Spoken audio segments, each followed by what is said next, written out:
Welcome into the Party on Broad here on Edge of Philly Sports.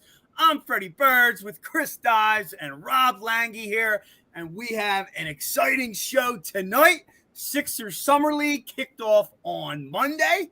Is Terquavion Smith the real deal? We will get into that, as well as other takes from the kickoff of Summer League. Sixers also play the Jazz tonight. We'll slightly preview that and get into Dives. He did a watch party, which was absolutely amazing this past Monday. You have to tune in because if you don't know about Summer League or you don't know these players, it's very helpful to watch the game while having Dives on YouTube, and Mitch Kofsky was with him as well at this particular time to kind of educate you on these players. So check that out. They'll have a post game as well.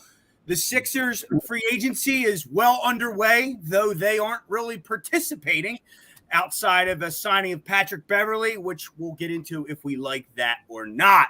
But we are going to kick this off with something I was putting in your guys' heads a couple times. You both kind of scoffed at me, but with the cap situation and the value of our players, is it a possibility that the Sixers run it back? And off the photos from the Michael Rubin party, which seemed to show Tobias, Harden, and Embiid chumming it up, as well as private conversations, has this run it back theory now become more likely than just a theory? Rob, I'll let you kick it off. Yeah, I mean, I think it's more than a theory at this point. Now there's a long way to go before training camp. Anything can happen. A variety of different things can happen. I don't take the pictures from Michael Rubin's party that serious. Like, let's face it, all these guys are friends, and I'm sure there's a little bit of, hey, just in case we are back, let's massage everybody's egos here. James Harden, we still love you. Tobias Harris, we still love you. Look, I am okay with the Sixers not selling low on James Harden. And what I mean by low is for literally nothing. Like that does nothing for me. Okay, that does nothing for me. Same on the Tobias Harris thing's a little bit different. Like, I just think the time has come, and maybe, and I know you guys have tossed us around, maybe he's a guy that at the deadline is moved if need be. But it's been a boring offseason. I mean, people are frustrated, and I think the longer this goes on, the better chance it is that we're going to watch this team with Nick Nurse. So as much of a run it back it is, look, there's many people out there, and I'm not disagreeing with them, but Dives, they mentioned the coach as being a big issue. Okay, so let's give this team a shot under Nick Nurse. Can he find something in them as a group to change it? I don't think that's the worst thing in the world. I know that no one wants to hear that right now because all the shiny cars are going out to all these other places. But Nick Nurse is here, okay? It's a new coach. Can he pull something out of this group if he has that opportunity? I think that's a big point you bring up because Nick Nurse changes the whole run it back thing because now it's a totally different offense, a totally different philosophy. So though the players would be the same, it's not really the same thing. Dives, I think when we say run it back, we kind of got to break it down a little bit as far as player by player. Like, what is run it back? And I think we got to kick that off with James Harden because he opts into the 1 year, $35 million deal. Is he gonna play lethargic because he's only on a 1 year, $35 million deal? Because on one hand, it's a contract year. He's got to play well to get paid. On the other hand, we've seen other places he just goes through the motions and runs himself out of town. Yeah, I don't have a crystal ball. I don't know how September, October is going to look. Make no mistake. Like, James Harden has no issues with the players. This is all just business. You saw the photos. I thought this was like leverage moves. And then the more you look into it with Daryl Morey, and the more you're starting to like kind of consider this is a realistic idea for the Sixers. And it's always maybe not my choice, but for the interest of getting regular season wins, for the interest of having a successful team, I think that's the best case scenario for the Sixers. running it back with James Harden, with Tobias Harris.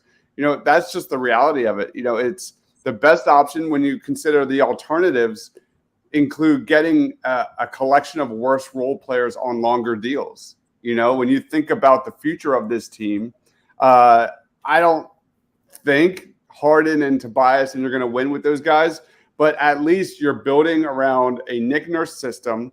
At least you're going to allow Nick Nurse to kind of build the team he wants in a year from now, because both of those guys will be coming off the books and you'll have a ton of cap space. There are still huge question marks on my end. They don't have a lot of really good players off ball. They don't have a lot of wings. I think Maxey and Melton are pretty solid off ball, and I think Maxey's going to take that next step under Nick Nurse in that area. But you look at PJ Tucker, he's a limited spot up shooter. You look at Tobias, you look at Harden, both those guys can't produce off ball. And I just think you have a collection of guys that thrive on touches, and that's the concern. That's the concern. And I want the Sixers to get more athletic. I want the Sixers to add more wings. I don't necessarily know.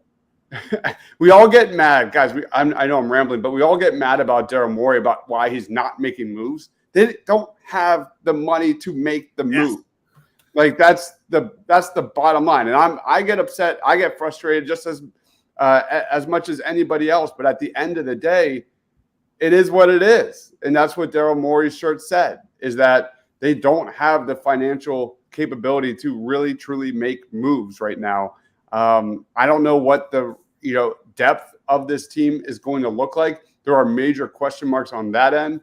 But at the end of the day, Harden coming back with Embiid, who apparently lost a lot of weight, and then nothing against Tobias. It's all about the contract for him. It is what it is. Let's talk a little Tobias then. You see Morey take the picture in front of the crumble cookie, cool joke, whatever. Some people are upset about it. Some people aren't. It was a joke. But I interviewed Keith Pompey 2 weeks ago. And one of the players that and agree or disagree with him, he is a beat writer for the Sixers and in the locker room and there often. So he has information. And the one player outside of Maxey that he said would be unlocked by Nick Nurse was Tobias Harris.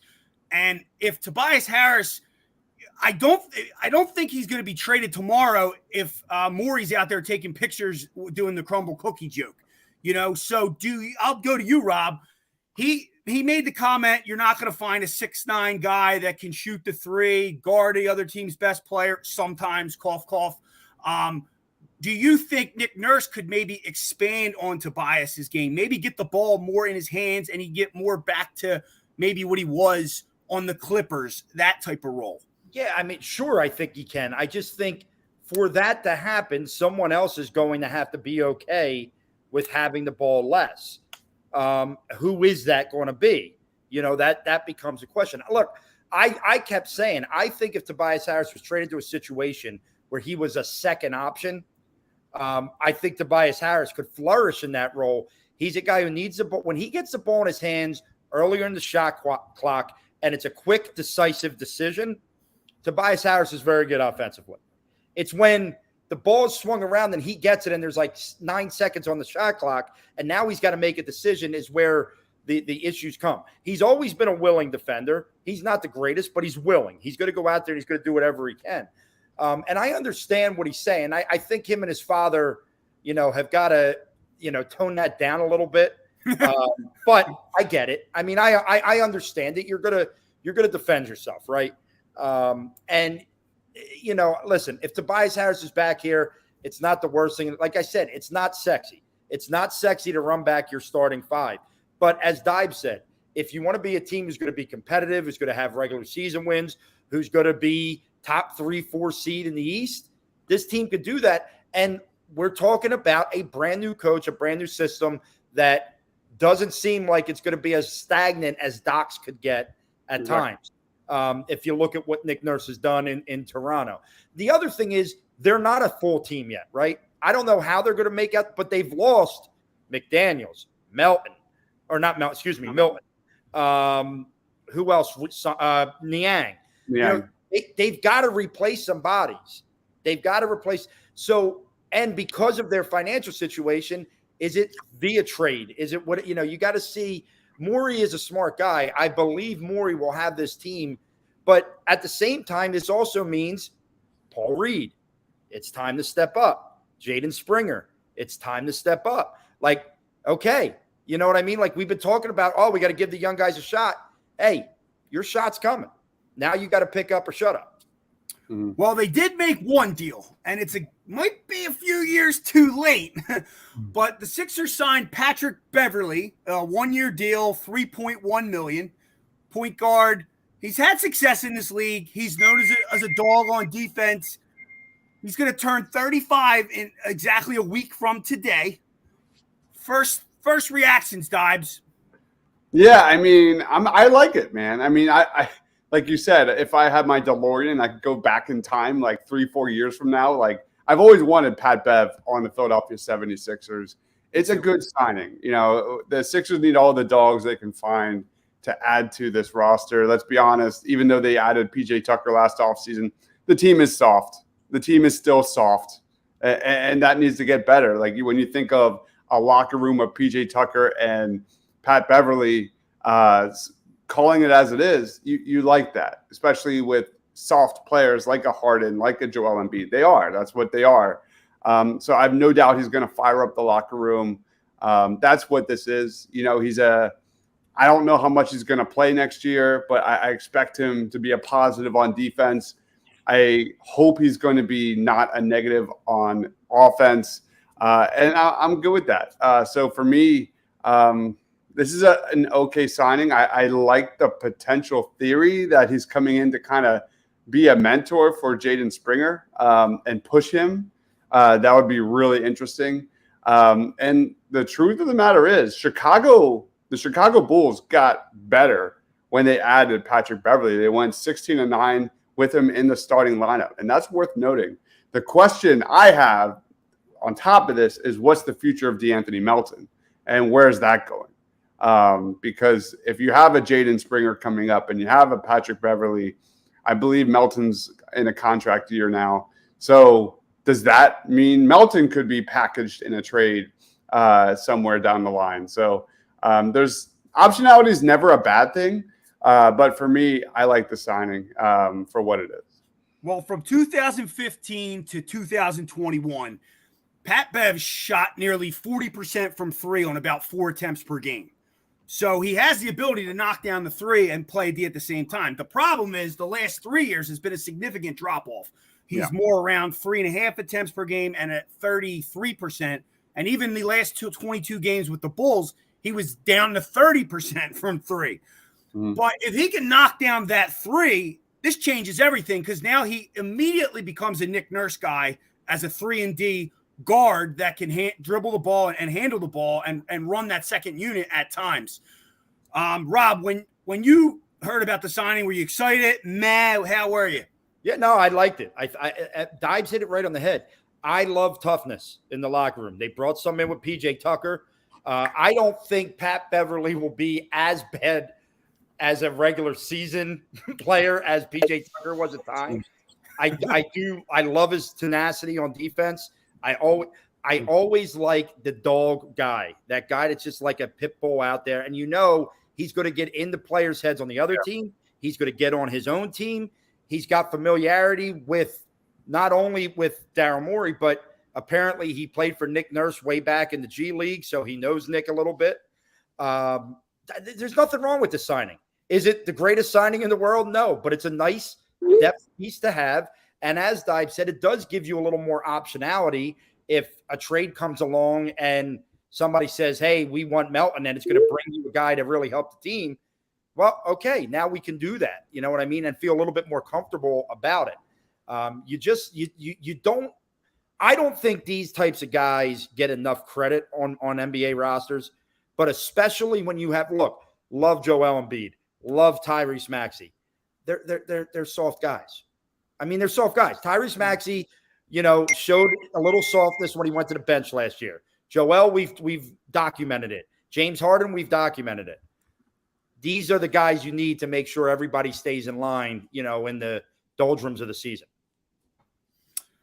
He brings you that Marcus Smart vibes, I feel like. You know what I mean? And really, you do need that on this team. You hit the nail on the head there. Like, that is my most frustrating thing about this whole process and the Sixers thing is I need those guys. Like, that makes me love the NBA. I love those players. I hate Marcus Smart, but would love him on my team. And when you have those type of guys on your team, it fits the identity of the city as well. So I think that's going to intensify everything. Quentin Moore checking in. Is Christian Wood any good? That's a rhyme. I don't know where this is coming from, Quentin. Like, Christian Wood is a guy that puts up stats on bad teams and gets overpaid. I think he's like a locker room cancer kind of guy because he seems to go from team to team to team. I don't know where that's coming from, but like going back, I like what you guys said. Like the potential fit for him in our locker room to light a fire under Joel Embiid's ass, James Harden's ass. I like that. That's the promise of this move. The Sixers need more of those guys. They need a lot more of those guys in the front office too, because accountability and all of that kind of stuff is not exactly looking good right now from top to bottom. So I like the move. I'm interested to see how he fits because especially how he defends wings, because do we have anybody that can defend wings? I mean, you have to assume. How long have we been saying this? I know. You have to assume Jaden Springer and DeAnthony Melton will be guarding like a position up because they don't have anything at this point. I'm a little worried about that. I'm a little worried that we'll see. We'll see, though. But regardless, it's a good move. Well, we talk about filling the roster other ways, low contract ways. They're going to have to look for guys on similar deals on those veteran minimums, or they may turn to some of these summer league guys. We don't know. We're going to get into summer league next, but before we do that, we want to thank our amazing sponsors, and I want to kick that off with Dolan's Bar, 24 East Sellers Ave, Ridley Park, Pennsylvania. Go to dolansbar.com. Stop in, grab a beer, great quizzo, music, great times. I feel like there's always a celebrity or an old Philadelphia sports celeb in there. Milt Thompson, I've seen in there. Mickey Morandini, Charlie Manuel. Great bar, great food. Go check out Dolan's Bar today.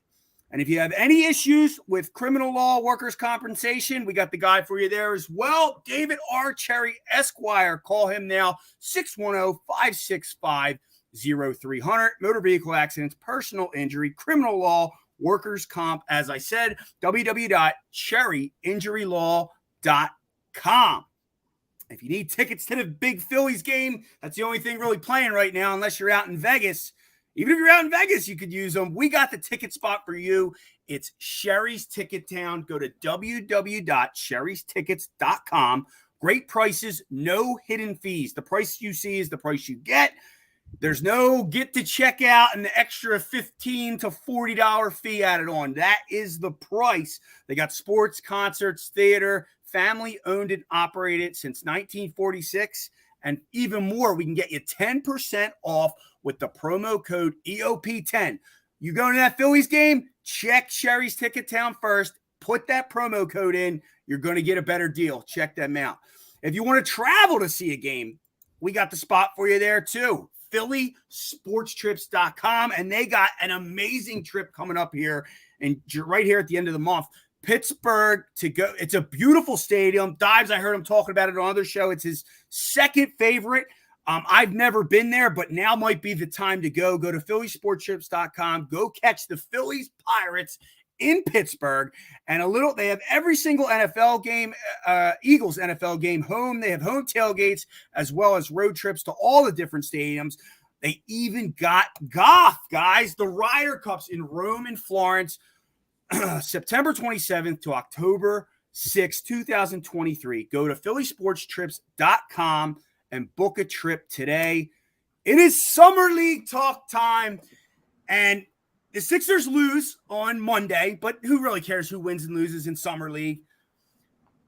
What are your first, Dives? You did a watch party again tonight. Check it out. Dives will be on a live watch party on Edge of Philly Sports. It's a great way to get educated while you're watching the game. I had the game on my big screen on mute while low volume. I'd go up and down, but then I swear I had Dives and Michkowski with most of the volume because certain things happen. You're like, who's that guy? And they just know. So check that out. With that said, Dives, kick it off. What was your first reaction to the Sixers' first Summer League game on Monday?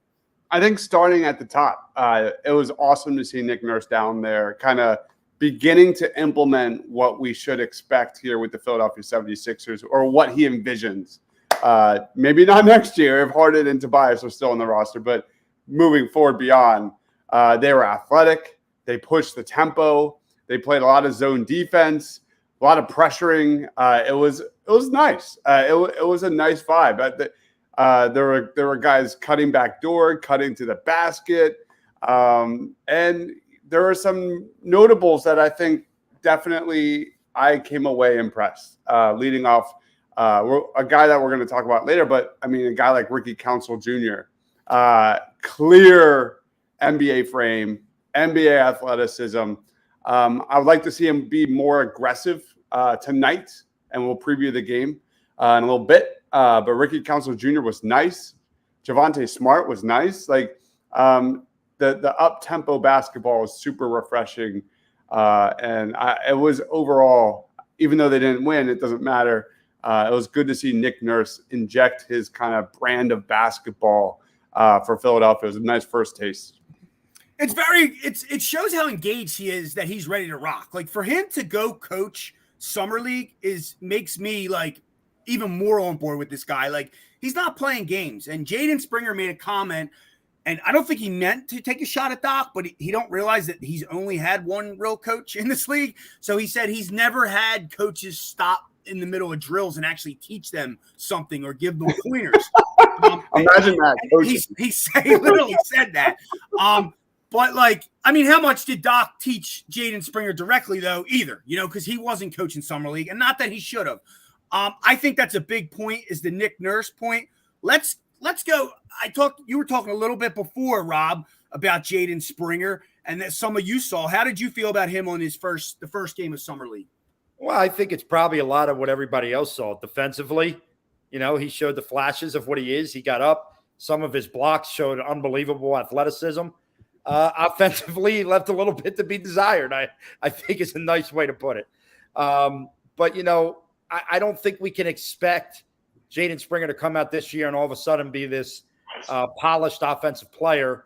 I think when he's on the floor, if you get anything offensively, it's going to be a bonus. I don't want him to become some of the other guys we had that were all defense and couldn't really get anything going offensively. But I want to give the kid time. I'm not going to act like this kid has to do it all right away. I just think that's unfair. So, I didn't see as much as you guys, but from the little bit I did see, I was impressed. The defensive stuff with him is really good. So if he could develop any type of a shot offensively, I think, we got a good one there. Yeah, I agree with you. And to piggyback off what you said, I think that – so I'm on the roller coaster with him. Like I was like, he's Zaire Smith for so long. He comes in that Hawks game last year and just played his role well. And I really liked it. And I think part of the issue is when he's in these G League, Summer League games, he is technically supposed to be the best player on the floor. And therefore, he tries to play that role when he gets to the NBA level, that's not what we're going to need from him. So it's almost unfair at times because he's dribbling, trying to be like this creator, make plays. And on Monday, he was god awful on offense. It wasn't even close. He played so much better against the Hawks at the NBA level because he didn't have to be the guy. But I agree with you. We can't put all the pressure on in one game and just throw him under the bus. Athleticism, defense, those blocks. Dude, he can hop, man. Unbelievable. Weak side all the way across. Like, you didn't even think there's a chance of it being blocked, and he's making a play. And that's no fluke. Like when you go back, I was watching my highlight reels of Jaden Springer last summer. He did the same stuff. His ability to jump from straight up is outrageous. He's so athletic in that sense. But where he gets caught is attacking the paint. Like he gets blocked a lot. He doesn't have a handle. I don't see the vision. I don't see his ability to be an on-ball kind of dude at the next level. I don't think he's a point guard. And like Freddie said, like he's going to be an off-ball 3-and-D type of guard at the next level. It's all about the shot. It's all about the shot. He was front rimming a lot. I mean, the offense looked night and day when Terquavion Smith came in the second half and ran the pick and roll with Philippe Petrusev. They looked great. They looked really good. He just has a more natural feel. Jaden Springer, it doesn't come natural. And it's only one game. This is what we're doing. We're overreacting. So in a clear role with Nick Nurse, that's what I like about this. Nick Nurse is down there in Salt Lake City, coaching up Jaden Springer, and coming from a coach like Doc who could care less about his young players. This is all good things. Terquavion Smith was certainly the player of the game. We will get into him next. Any other takeaways from Summer League? I think if there's one for me, it was Philip Putrashev. I looked at the pronunciation. I still screwed it up. Anyhow, if anything, a takeaway for me from him is he ain't it at all. Like I was trying to be about him, but he looked like a pick and roll paint guy. He's way undersized. He was getting bullied by Kenny Lofton Jr., who basically looked like Glenn Baby Davis from back in the Celtics. Like that don't work in the NBA no more. He's just bullying him down low. I know he finished through contact on a few layups, but we're talking G League stuff here. If that guy can't shoot the three, he might as well just go back over to wherever it is. What's it, Russia, Sweden, wherever the heck it is. Because if he's not going to be a guy that can stretch the floor at the NBA level, it's pointless. Wouldn't you agree? Like, we're not trying to go find a guy to come in for Joel and make layups underneath. Like, that's going to get bullied on defense. For him, I was out on him, and I'm kind of let down. And I think you were already out on him, Dives, but I was kind of hoping there was something there. But I think he attempted 1-3. He was in the paint the whole time. Yeah, I really don't know what his role is in the NBA. He's not a floor spacer. His shooting percentages were bad this season, and they were bad the previous season. So I think he's best off ball, playing off another big, cutting to the basket. He clearly looked way better rolling to the basket. So we'll see. I'm not a big Philippe Petrusev guy. I would rather see them roll the dice with some other guys on the roster, like Azuolas Tubelis, who could be like a potential, stretch four for the Sixers if they're playing small ball. He's a guy that can really thrive in the open court. He's not, again, he's not going to give you a lot of perimeter defense. He's not, albeit a great shooter by any stretch of the imagination, but there is upside there. And I think there is a fit with Nurse with his ability to kind of move the ball like a Sabonis big. And that's the kind of the staple of that Nick Nurse offense, get the ball out fast. And I think he would do really well in that. And we saw that at Arizona. So I'm not a Petrusev dude. I would like to see them kind of try some different lineup combinations. They have another guy named Lee, who is another wing from Davidson. I would like to see him get a chance tonight. He was a good shooter. Then he got hurt. Yeah, he could pan out. Rob, any other takeaways from your first game? All I'm going to say is, so what you're telling me is Petrusev is just another on a long line of overseas players the Sixers sign who never amount to anything. Is that pretty much? Yeah. Great. Yeah. I'm really glad the Sixers are like the Flyers used to be with the Russians. They never get the right Russian over here. They're like the Phillies are with the Cuban players. We can never get the right Cuban guy or international player over here. What is it about this damn city? The only international guy we ever got that made it is Jordan Mailata. He's it. He's it. Nobody else has gotten us an international player who could give us something. And if there's one person out there that comments Furkan Korkmaz, I'm punching. I'm going to punch you square in the mouth. 2 for 5, 0 for 1 from 3. If he would have went like 2 for 10 from 3, I'd be like, all right, at least that's his game. Like, he's going to try this. He didn't even attempt it. Rob, essentially, you just nailed it though there. But there was a player of the game, and his name was, oh my gosh, Terquavion Smith, who was I screwed that up, but he was an undrafted free agent. Him and Ricky Council were high-end, I guess, undrafted guys that if there were two undrafted people you wanted the Sixers to get with no picks, they're the two to try. Dibes, you were all about Smith beforehand. Can you first nail the pronunciation of his first name, unlike I just butchered it? And then two, out of respect for him, and then two, how did you feel he fared? Because he played pretty well. It's Terquavion Smith, and his shooting percentages were terrible. I mean, this was a projected first-round pick a couple years ago. He really struggled last year. His efficiency was horrible. He's a guy that had a super high usage rate. I don't know it off the top of my head, but like he ranked in like the top 5 or top 10 in the country last year in usage. But you have to like what you saw. I was a little worried about the frame, but it didn't bother him at all. This was a dude who was flying off ball. He was even better on ball. He just seemed to have a natural feel for where he needs to be. The handle looked good enough, especially when he was facilitating the pick and roll with Philippe Petrucci. But at the end of the day, it's the shot, and the shot looked really good. I remember doing the watch party with Mitch, and we're talking about him all game long. And then, at the end of the game, we look at the box score, and it was like 4 of 12 shooting. It did not feel like that at all. I think he's a floor spacer, man. Like he's got a quick release. He's got huge range. He can pull up anywhere, whether it's ISO or off a screen.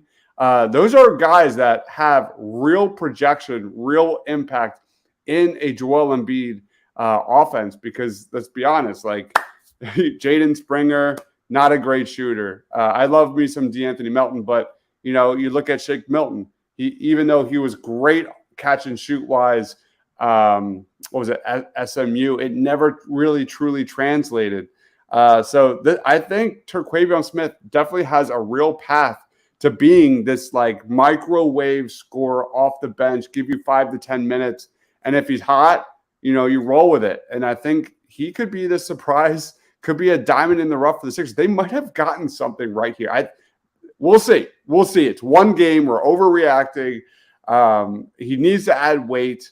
But when you have a floor spacer like that, and by the way, his usage rate was really high in college. He did thrive in the catch and shoot off ball last year, and his numbers were really good. So really interesting pickup for the Philadelphia 76ers. He ended up 6 for 16 and then 4 of 10 from 3, 18 points. And one of my takeaways was the deep three, as well as I think I was watching the party. I commented in. We didn't realize how many misses he had, but he had zero fear in shooting the ball. Like, there was no hesitation. It wasn't for me a matter if he made or missed them. It was, this is my role. I'm going to knock this down. And he had no fear like whatsoever. And even a little bit of clutch gene, because it was a close game there at the end. And they would go up 2, down 3, up 3. And he hit 2 big threes right in the one, rose right up over a guy and knocked them down, which is something we're going to need to translate to the next level. Dimes. What's really important too for a rookie to get immediate playing time is his, again, going back to his feel within the offense and limiting turnovers. This guy, I talked about the usage percentage. He was within the top 3 in turnover percentage, not turning over the ball, among the top 50 in high guys with the highest usage.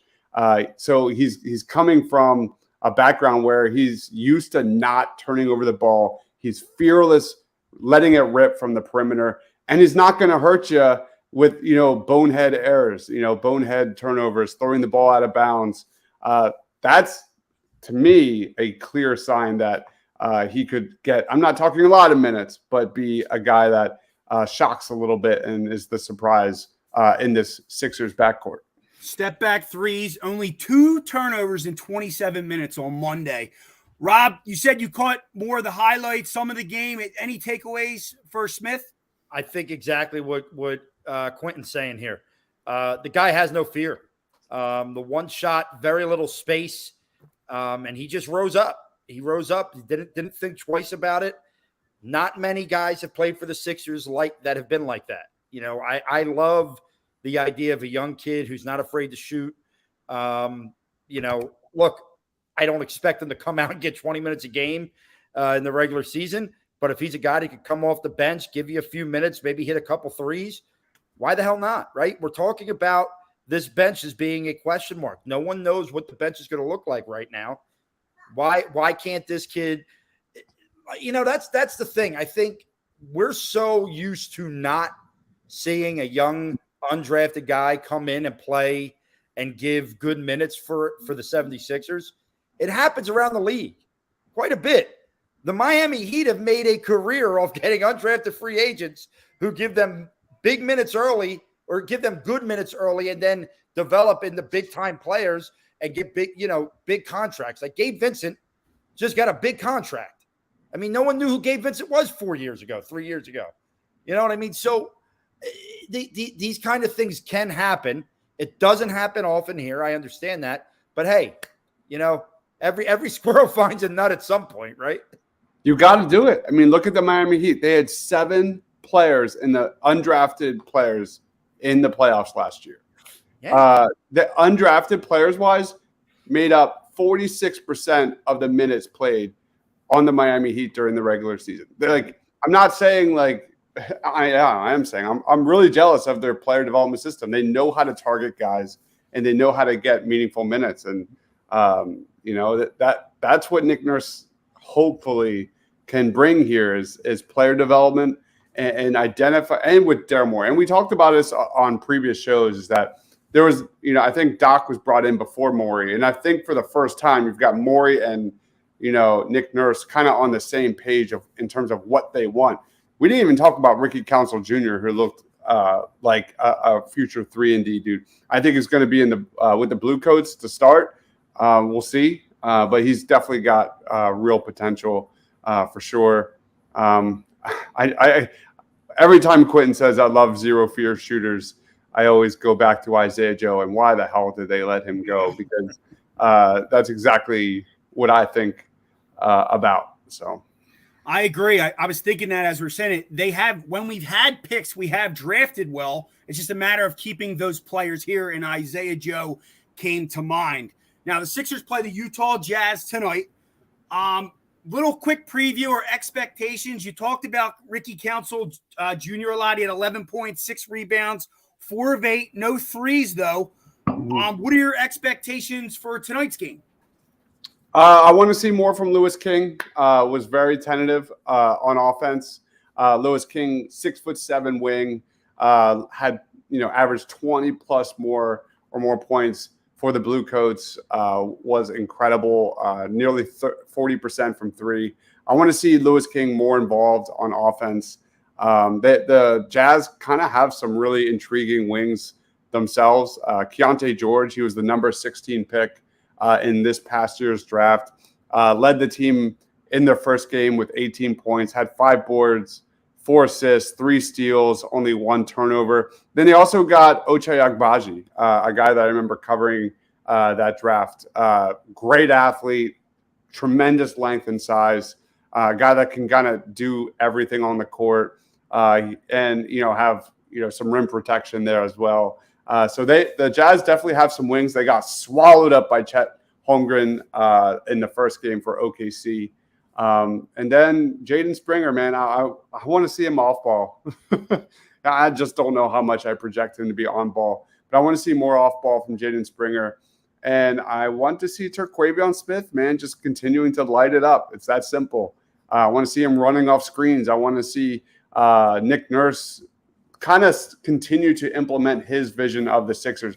A lot of guys cutting backdoor, a lot of guys cutting to the basket. There was one play on Monday night where Terquavion Smith and Philippe Petrusev were running a pick and roll, and another guy cut to the basket. It was Philippe Petrusev had cut to the basket and led to a wide open layup. Like, we haven't seen that since like the Brett Brown days, like that kind of motion in an offense. It was a beautiful thing. So that's what I'm expecting. I'm not expecting a win. I don't really care. What I want to see is, the Terquavion Smith, Jaden Springer, and the other wings we talked about to kind of continue to kind of make an impression.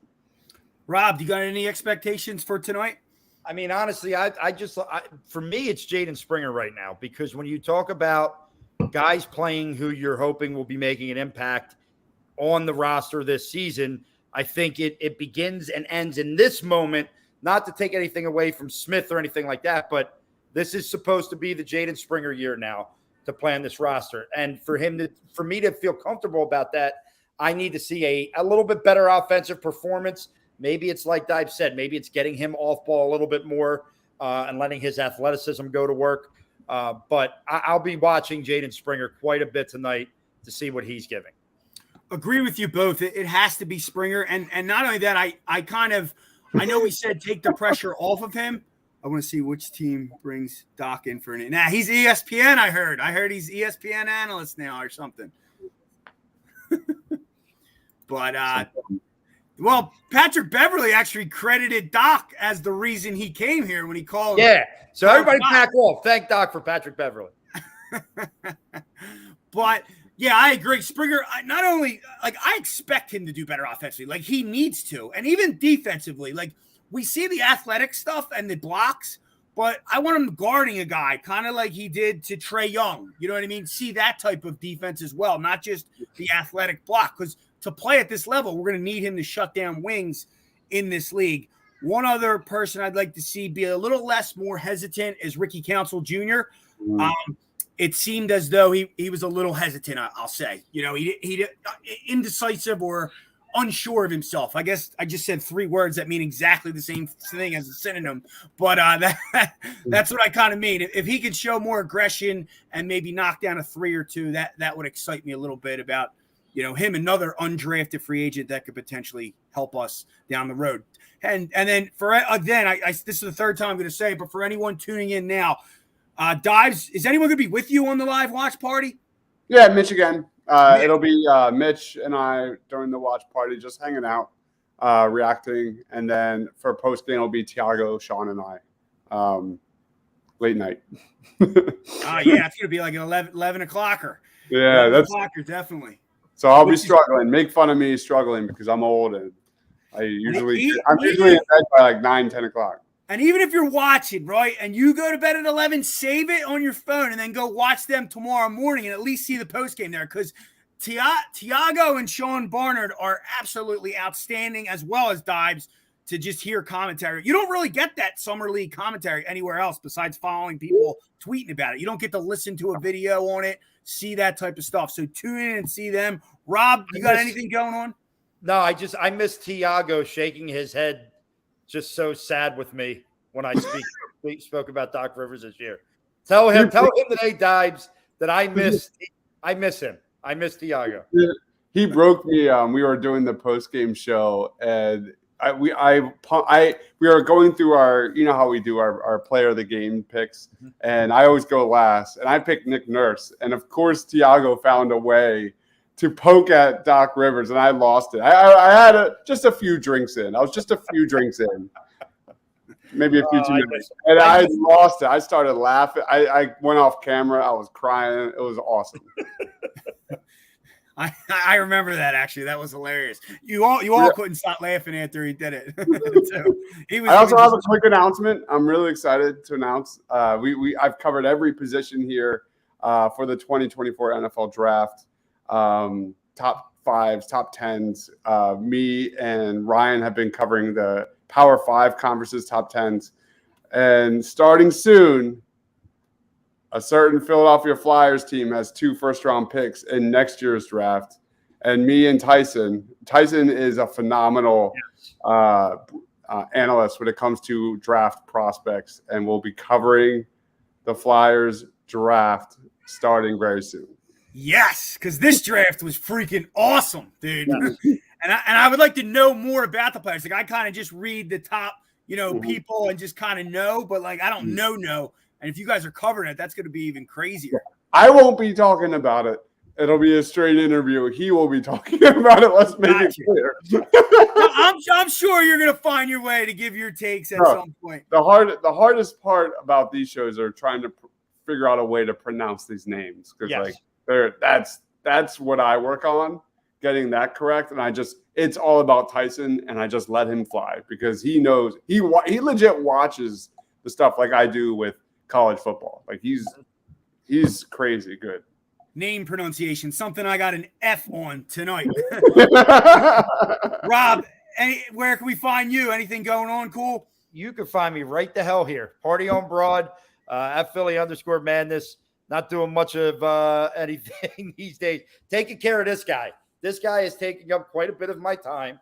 As you can see, he does nothing but stay right next to me all the time. So, catch me at Philly_madness or right here, Party on Broad. Well behaved as well.